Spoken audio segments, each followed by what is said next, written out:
विषय खतरनाक आहे. बरेच जण माहिती आहे का ब्लॉग बनवणं लय सोपं आहे.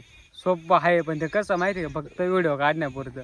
पण ज्यावेळेस आपण व्हॉइस ओव्हरला बसतो ना त्यावेळेस तुम्हाला सांगतो आम्ही कुठं आलो माहिती व्हॉइस ओव्हरला. हे बा बांधाच्या कडाला व्हॉइस ओव्हर करायला मशले रोज येणं येतो तसं काही विषय नाही.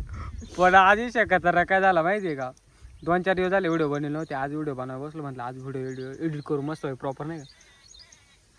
त्याच्यात पहा बॅकग्राऊंड नाहीच कसं राहिला खतरनाक. काय झालं काय ना एवढं कडक ऊन पडेल आता 3 वाजले दुपारचे. अख्खं सोबतच एवढं राहिले. जो पक्षी येतोय तो येतो. एक बंद झाला का चिमण्या एवढा ते चिमणे झाले का कावळ्या एवढा ते आम्ही व्हिडिओ एडिट करावं का नाही.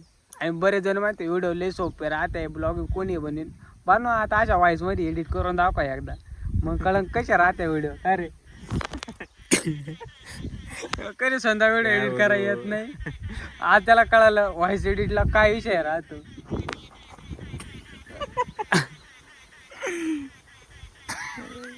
खतरनाक आहे भाई. कवा तास झालाय भाई. आत्ता जाईल मग जाईल आत्ता जाईल मग जाईल त्या बाजू काढलं ते बहिणी मी तिकडे आम्ही करावं का नाही व्हिडिओ एडिट. आजकाल आता कसं वाटतं व्हिडिओ एडिट वगैरे सोपं आहे का. एवढं पण सोपं नाही. पाहायला सोपं वाटतंय पण एवढं पण सोपं नाही. 1 मिनिटाचा व्हिडिओ आहे आणि आम्ही 1 तास झाला व्हॉइस ओव्हर करायला बसलेलो आहे. वाऱ्याचा आवाज येतोय पक्ष्यांचा आवाज येतोय याचा आवाज त्याचा आवाज. आणि नेमकी माझा असं का नॅचरल सवय लागलेली नाही का व्हॉइस ओव्हर करायची. मी पहिल्यापासून आजपर्यंत इथंच व्हॉइस ओव्हर केलेला आहे. हे बा आपलं पूर्ण बांधव सेटअप आहे पूर्ण खतरनाक. आजपर्यंत कोणता असा ब्लॉगर नसन का तो बांधव बसून अजून व्हिडिओ एडिट करायचा असन आणि ते पण अशा आवाजामध्ये. मग डेली झाले मला काही विषय नाही पण आज जरा नाही तर दिला काय सुद्धा आला म्हणून काय ते माहित नाही.